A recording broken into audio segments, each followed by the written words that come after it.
मित्रांनो, पोर्टलवरती कोणते बदल अपेक्षित आहेत ते तुम्हाला या व्हिडिओच्या कमेंट सेक्शनमध्ये लिहायचे आहेत.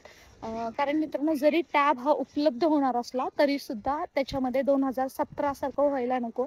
2017मध्ये सुद्धा जेव्हा सेकंड टाइम टॅब उपलब्ध करून देण्यात आला तेव्हा जे एलिजिबल नव्हते त्यांनी सुद्धा ती माहिती भरली आणि त्याच्यामुळं ती जागा तशीच वॅकंट राहिली.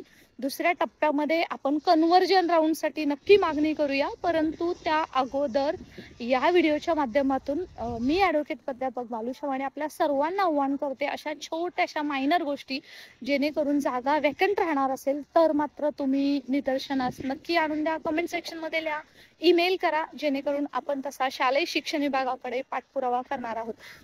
थोडक्यातच सांगायचं झालं तर सध्या एक माझ्या निदर्शनास आलेली अशी गोष्ट आहे की पवित्र पोर्टलवरती एडिटचं ऑप्शन आणि सेल्फ सर्टिफायचं ऑप्शन मिळणार आहे.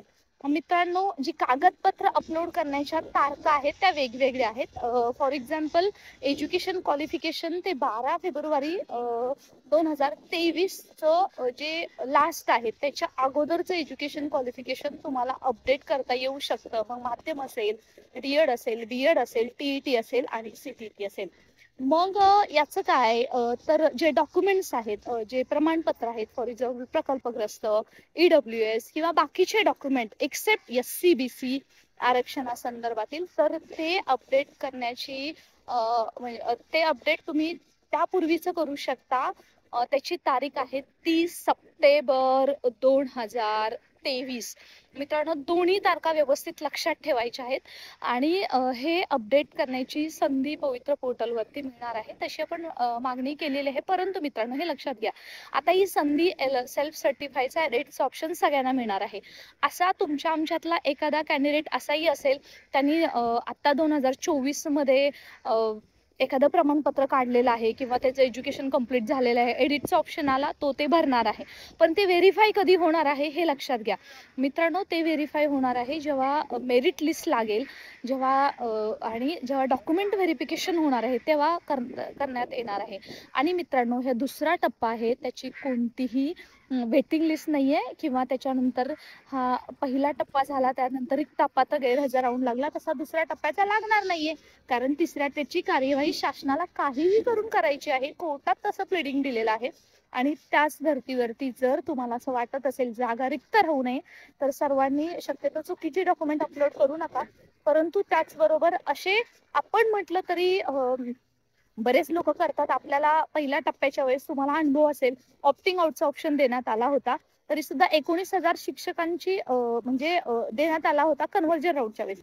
तेव्हा सुद्धा बऱ्याचशांनी ऑप्टिंग आउटचा ऑप्शन दिला नाही आणि त्याच्यामुळे काय होतं, त्यांचं नाव लागतं परंतु ते त्याच्यामध्ये एलिजिबल नसतात आणि त्यांना तो जॉबही करायचा नसतो.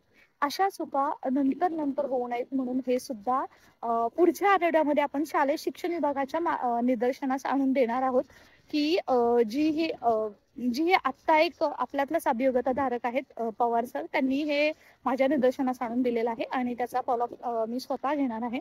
तुम्ही सुद्धा घेऊ शकता की पवित्र पोर्टलवरती डेट टाकताना म्हणजे त्या डेट नंतर, म्हणजे फॉर एक्झाम्पल प्रमाणपत्रासाठी 30 सप्टेंबर 2023 नंतरची डेटच टाकता येऊ नये, असं काहीतरी सॉफ्टवेअरमध्येच एडिट करता यावं. आणि त्याचबरोबर जे काही कागदपत्र आहेत आपलं एज्युकेशन क्वालिफिकेशन त्याबद्दल 12 फेब्रुवारी 2023 नंतरचं करता येऊ नये. अशा पद्धतीचं सॉफ्टवेअरमध्येच काही करता येऊ शकेल का? कारण मित्रांनो, याचा कॉन्सिक्वेन्स असा होतो, जर तुम्ही जसं मगाशीच मी सांगितलं तसे तेच कॅन्डिडेट नंतर येतील, जे नंतर सुद्धा क्वालिफिकेशन घेतलेलं आहे किंवा प्रमाणपत्र काढलेलं आहे, ते आपली माहिती भरतील आणि मेरिटमुळे तेच लागून जातील आणि जे खरंच त्या अगोदरचे एलिजिबल आहेत ते मेरिटमध्ये बसणार नाही, त्यामुळे त्यांचं नाव लागणार नाही. ते आपण शालेय शिक्षण विभागाच्या निदर्शनास आणून देत आहोत. त्याचबरोबर मलाही तुम्हाला सांगायचं आहे की असं जर तुमच्या निदर्शनास असून दुसरी कोणती छोटीशी मायनर गोष्ट जी पवित्र पोर्टलवरती अपडेट फॉर्म करत असताना करणं गरजेचं आहे, तर मात्र तुम्ही नक्की कमेंट सेक्शनमध्ये लिहा. त्याचबरोबर you can do email balusha.sb@gmail.com हा ईमेल आयडी आहे.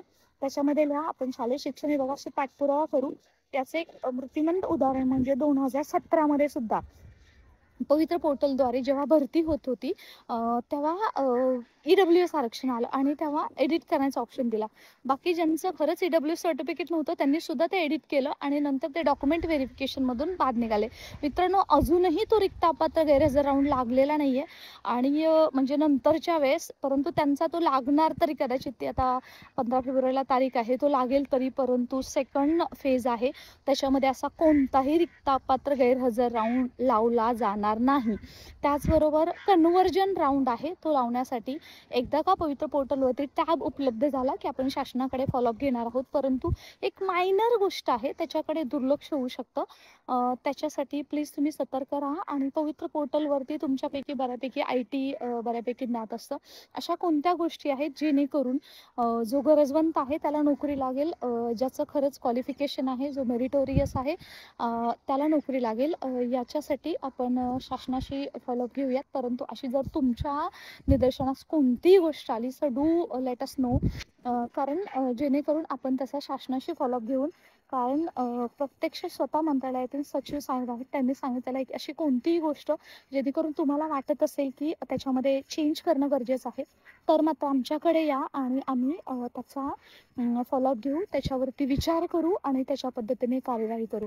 सो मित्रांनो, please I request to everyone जे सेकंड फेजची वाट पाहत आहेत, त्याचबरोबर कोणीही असाल तुम्ही, तर हा व्हिडिओ जास्तीत जास्त लोकांपर्यंत शेअर करा, जेणेकरून अशा छोट्या छोट्या गोष्टीसुद्धा आपण शालेय शिक्षणाच्या विभागाच्या निदर्शनास आणून दिला तर मात्र आपल्याला येत्या काळामध्ये न्याय मिळणार आहे. So please do it for everyone. आणि तुम्हीही लक्षात घ्या, पाठीमागचा पहिला टप्पा झालेला आहे त्याचा थोडासा अभ्यास करा, त्याचबरोबर 2017च्या भरतीचा अभ्यास करा, पोर्टलचा अभ्यास करा आणि अशी छोटीशी गोष्ट जेणेकरून असं म्हणजे चुकीचं काही घडणार असेल तर मात्र नक्की निदर्शनात आणून द्या, या अपेक्षेसह thanks for watching. Stay connected आणि अशाच महत्त्वपूर्ण युजफुल इन्फॉर्मेशनसाठी, शिक्षकांच्या हक्काच्या लढ्यासाठी सबस्क्राईब करा, शेअर करा आणि ऑल द बेस्ट.